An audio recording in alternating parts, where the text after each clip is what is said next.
I'm resident of College for YouTube. Joel Sands is my buddy Alan Gallant. That's my buddy Patrick McCray. We're here to review episode 4 of House Plumbers. There's a plane crash.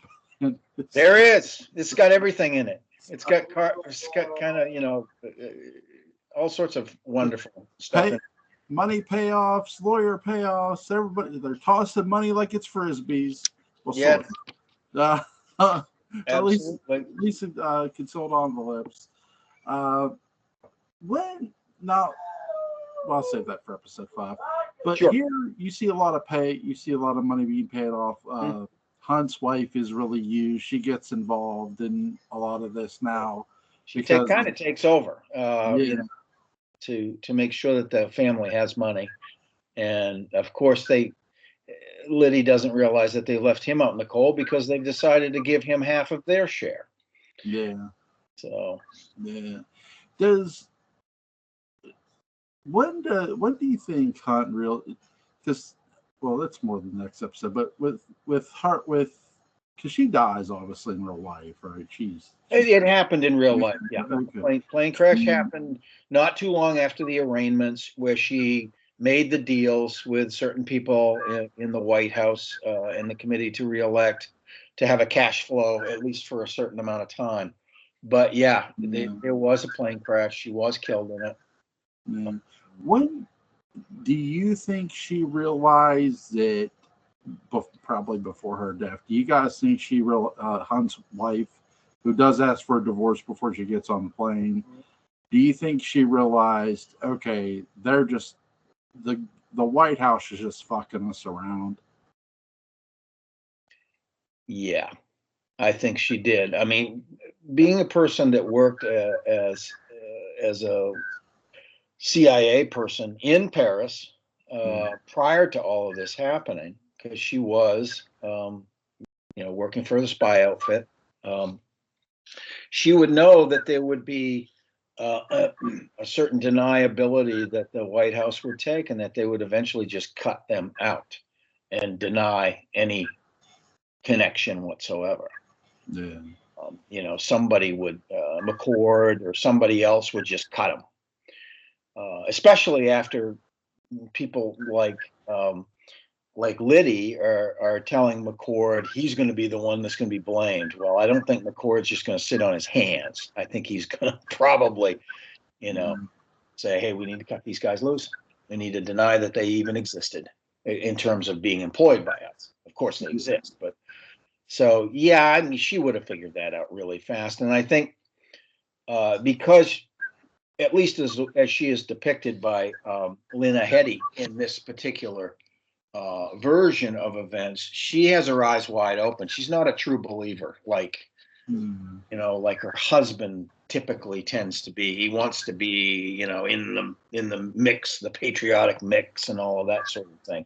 Different than Liddy, but still kind of the same thing in a different way. So I think she was practical. She was actually, in real life, she did a lot of negotiating with the White House and the source to get money, because she and Howard both knew a lot about these people, so they had leverage. And so, sure, we'll pay you. We'll pay you. Guys, artistically, I just noticed something. I'm sure I noticed it the whole time, but I really am cognizant of it now. You know who's not a character in this? Of all the people who are characters, you know who's not a character in this? Nixon. Nixon is not a character in this. That's right. And that's a really interesting choice. Well, you have to understand, I don't think these guys really had much real contact with Nixon during this period. The people that had the real contact were Haldeman and Ehrlichman, and John Dean to a lesser extent. Those were the people that had direct contact with Nixon. For me, it makes it much more realistic. Mm-hmm. Because, we don't walk around with pictures. I mean, we do have a very strong image of what Liddy looked like, of course, because he was such a media figure. Yes. But, I don't have a picture of Howard Hunt by my bedside. and anymore. And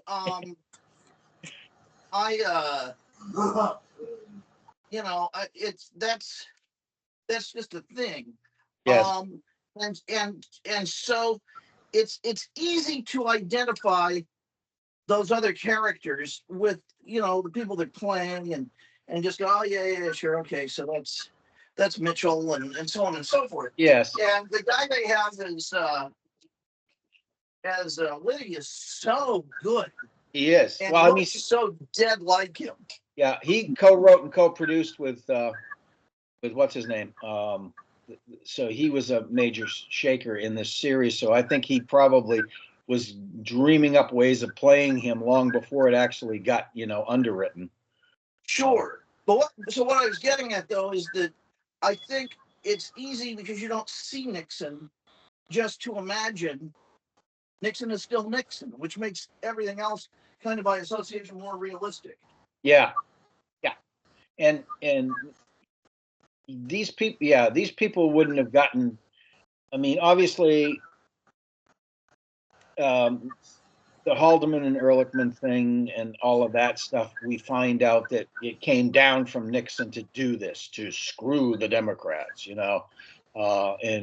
he probably didn't know the details, didn't have to. All he had to do was give an order. And I mean, he got some of the details back. He knew the plumbers got caught. There's a couple of obscenity laced recordings, dealing with that. But in terms, there is a separation. There would always be a separation. Well, I think especially when you're dealing with Nixon, you've got to have an Anthony Hopkins level of performance and makeup. Oh God, yeah. To make you forget that you're looking at an actor. Yes, yeah. Yeah. And I've never seen it done really well. I mean, like, I'm a big fan of a movie called A Secret Honor, which is a Bob Altman movie of the one-man show with Philip Baker Hall. As Nixon. Is really good. Cool. And but again, I'm watching Philip Baker Hall. I just watched, and I think this would make a great companion to this when we're done. A movie called Nixon and Elvis, or Elvis and Nixon, with Michael Shannon as Elvis, and and Kevin Spacey. Speaking of Joss Whedon, Kevin Spacey as Nixon. Really made me miss Kevin Spacey's acting. Yes, absolutely. Not how he acted. No. But his acting. I have a story from somebody who runs a theater on Nantucket, who knows all about that, and him and the young man that eventually was pressured into sort of dropping the case. But he was dropping the case. Yes, the young man on Nantucket who lodged a complaint against Spacey for sexual harassment and all of that. He actually dropped that case because basically, I think Spacey's team drove him half crazy. And because the other guy, I don't think did. I think the other guy was successful. Yes, but the Nantucket thing was real. It did happen. Yeah. I thought Frank Langella played Nixon really well. Who? Frank Langella? Frank Langella.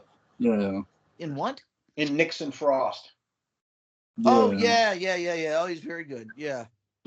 And Michael Sheen played Frost in that. Yeah, Michael Sheen. He was very good. He was excellent. Yeah. I mean, he really carries it. Frank Langella comes in for the. He's in there, and he's definitely a huge factor. But Sheen carries it as Frost. I mean, he's the one that's in the. They're sweating out the meetings with his assistants and all this stuff for a lot of the movie. Nixon so lovingly over many decades collected so many affectations that an actor really just kind of, it's like as long as you got the white beard, you're Santa, and as long as you've got the voice and some of the posture and all of that, which are easy to do. Yeah, they aren't that hard. Yeah.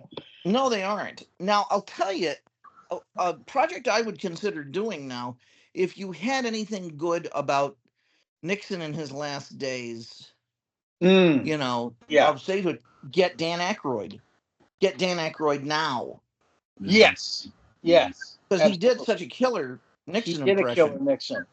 And he could do a serious one, too, I'm sure. Being able to do a comedic one, it means usually you can do a serious one. No, that's what I'm talking about, the serious one, because now he's got the jowls and the age and everything. I think it would be a really nice sort of full circle. Yeah, it would be interesting, very interesting.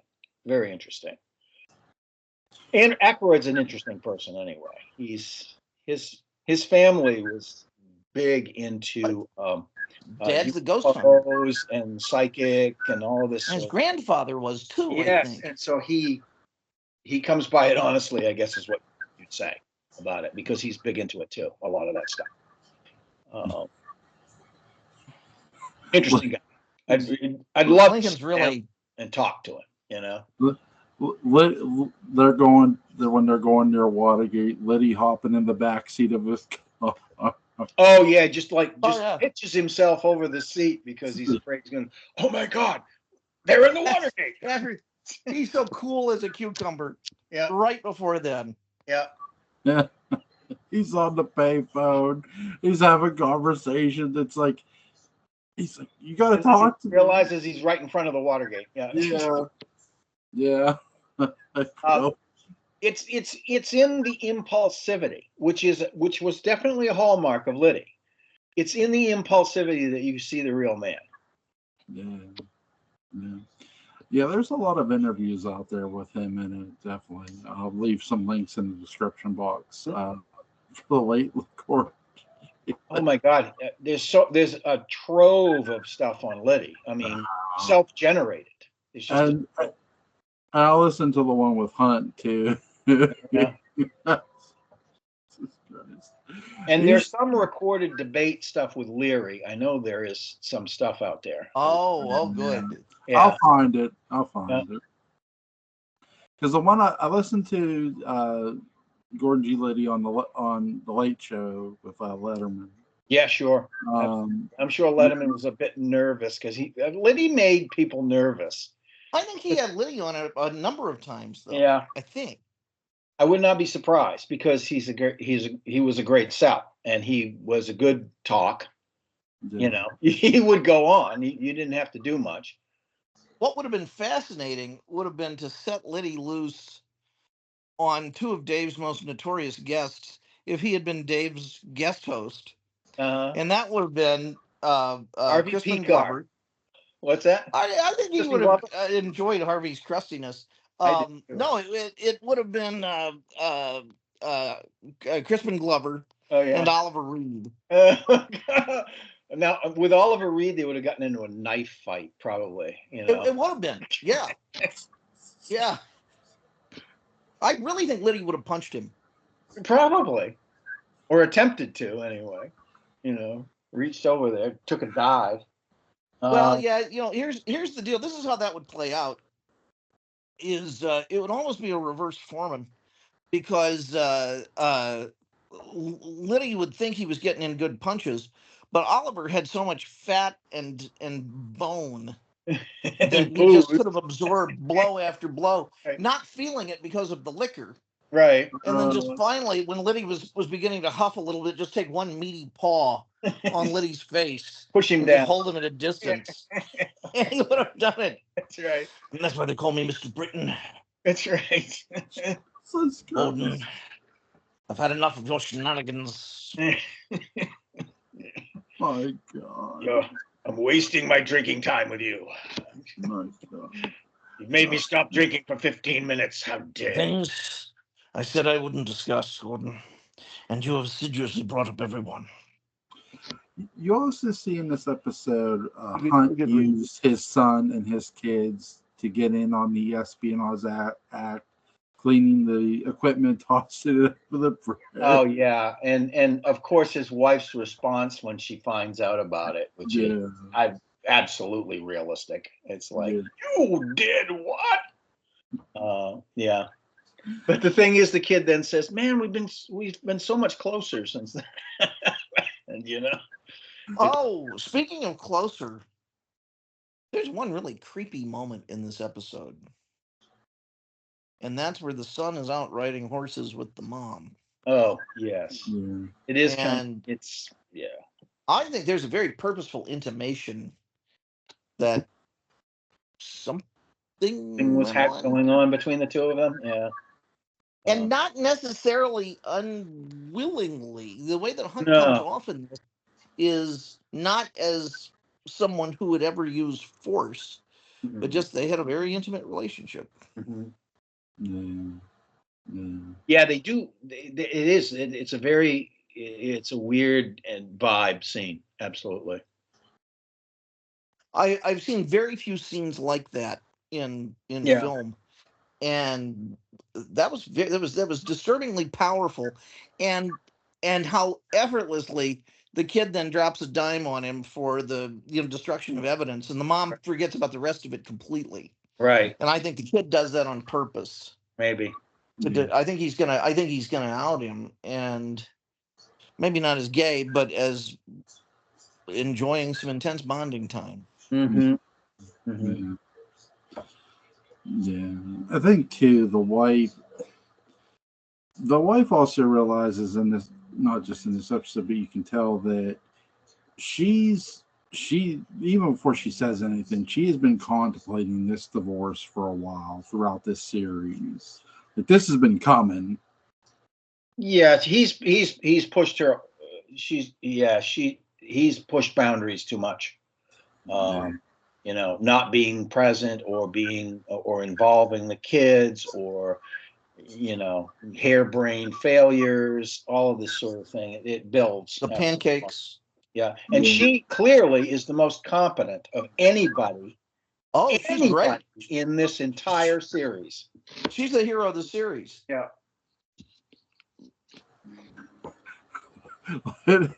Lenny's life is just all so happy-go-lucky. She's typical trad wife. I mean, she knows things, some things. I think she knows what's on, but she plays the role of trad wife, no doubt. Judy Greer's performance in this is, from the time I directed Virginia Woolf, even to now, is exactly the way I like Honey to be played. Oh, absolutely. It's perfect. We had a Honey that was very much that way, and it was a lot of fun to play off of her. She was great. Honey's maybe I don't want to say my favorite character in the show. Certainly is the one person I feel the most sympathy towards. And I think I told you about this. When I directed it, I had to really take control of the experiment and be the one who suggests killing the son. And the script supports it. There's a place where she can do that. She can whisper in his ear. And anyway, that's neither here nor there, Joel. Although that's a movie. The next time we talk about movies that we'd like to talk about, I'm going to throw in Who's Afraid of Virginia Woolf, because I've directed it and Alan's been in it. And have you ever seen that movie, Joel? It's also it's great. It's a fantastic movie. And it's the directorial debut too. Mike Nichols. Of Mike Nichols, and what a debut! Good Christ, my God, that's his first. Apparently, he had to fight for the aesthetics of that movie too, and in some fashion, he had to fight for the stars, because by that time, by '66, the Dick and Liz thing was developing its own reputation. Because this was after Cleopatra, I think. Yes, it was. That's where they met and started their affair. That was in '62 and '63, and this was in '66. By that time, of course, Dick had done Hamlet, and Liz had done a couple of other things. Butterfield 8. Butterfield 8, yeah. And but they knew that they were like kerosene in a match at times. That, so the producers weren't really necessarily keen on the two of them together. It's interesting. She made Butterfield 8. She had also eaten a number of butter balls. Yes, So to get ready for for how that works out. to get to get ready for Martha. Yeah, she did. Yeah, She put on a bunch of weight. but boy, she looked great. Yeah, she did. She looked great, and she didn't look pushing 50, but she looked older. She looked okay, for the role. Yeah, they did a good job. Yeah. So with this episode, why does it take?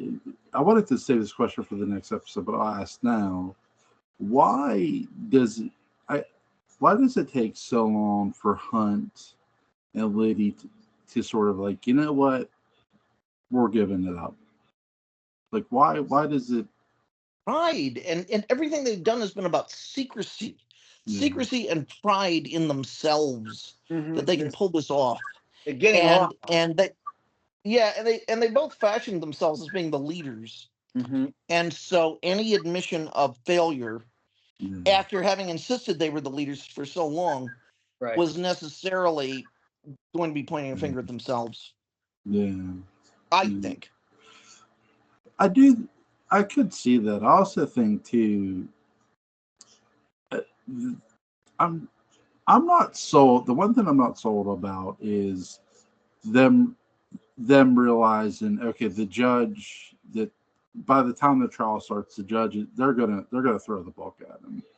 But I do think because if you were that pride, I'd like to think that some common sense would have kicked in. You know what? They're gonna throw the book at us. We need to drop dime to save ourselves. Well, they did, and they eventually did, but yeah, it took a while. But you're right, they did. Most of them cut deals, to get reduced sentences. Jimmy and some of them implicated, higher ups, et cetera, et cetera. So Jimmy Carter commuted one of their sentences, or commuted. Was that Colson, or I can't remember who that was. I would not be surprised, actually. Yeah, I'm not sure which it was, whether it was because Chuck Colson really doesn't play a huge role in this, but he does play a huge role in the actual, the whole thing, the cover up, the later cover up, the White House. Well, let's not leave out now, because I just got done watching episode 5. They've run together a little bit, but the trial has started in episode 4, right? Yes. So we got another great actor, F. Murray Abraham, right, playing Sirica. Sirica. Yeah. It's he's so good. He's fantastic. Such authority. He's fantastic, and he's like, I mean, I'm sure it's makeup and everything else, but he's kind of ageless. So like he stopped aging at about 60. It's that Italian man thing. Yeah. That Italian men, for one thing, they never lose their hair color somehow. Yeah. I've never seen a gray-haired Italian man in my life.